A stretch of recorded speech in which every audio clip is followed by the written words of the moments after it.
ఈరోజు సాయంత్రం మరి వారి తుది శ్వాస వదలడం జరిగింది. బట్ చరిత్ర ఉన్నంత వరకు, సినిమా ఇండస్ట్రీ ఉన్నంత వరకు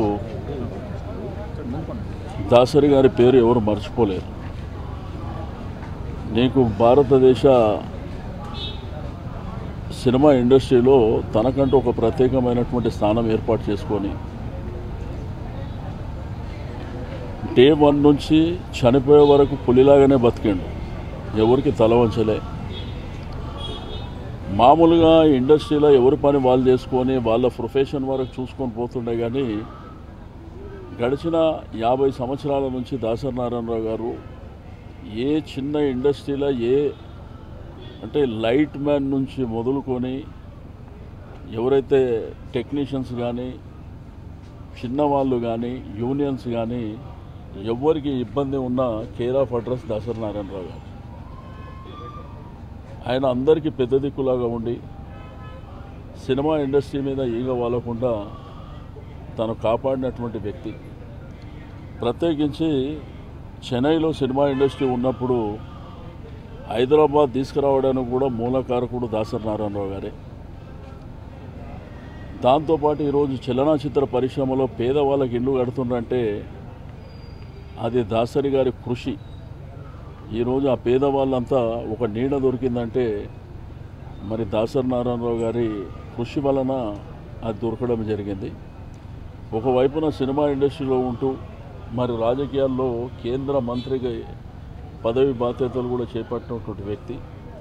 ఎప్పుడు చూసినా సామాన్య మానవులు, పేద ప్రజల కోసం అహర్నిశలు వాళ్ళు ఎప్పుడు మాట్లాడినా కానీ అదే విషయాలు మాట్లాడతారు.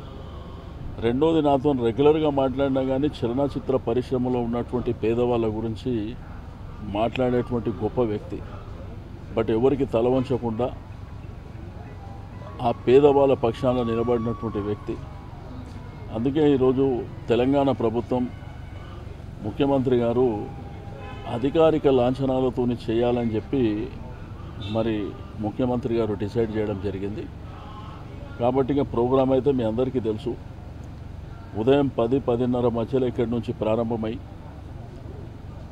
ఫిలిం ఛాంబర్, ఆ ఫిలిం ఛాంబర్ దగ్గర 12 గంటల వరకు అక్కడనే ప్రజల దర్శనార్థం, ఇండస్ట్రీ దర్శనార్థం అక్కడ పెట్టి 12 గంటలకు మరి బయలుదేరి చేవెళ్ళలో తన ఫామ్ హౌస్లో దాసరి పద్మ గారు ఎక్కడైతే ఆ ప్రాంతంలో చేసిరో ఫామ్ హౌస్లో నేను చనిపోతే కూడా అక్కడనే చేయాలని చెప్పి తనకు బాగా దగ్గర ఉన్న వాళ్ళకు దాసరి నారాయణరావు గారు చెప్పిండ్రని, మరి అది చెప్పిన తర్వాత పెద్దలందరూ కలిసి డిసైడ్ చేయడం జరిగింది. తప్పకుండా ఇండస్ట్రీకి ఒకటి మాత్రం నేను చెప్పగలుగుతున్నా,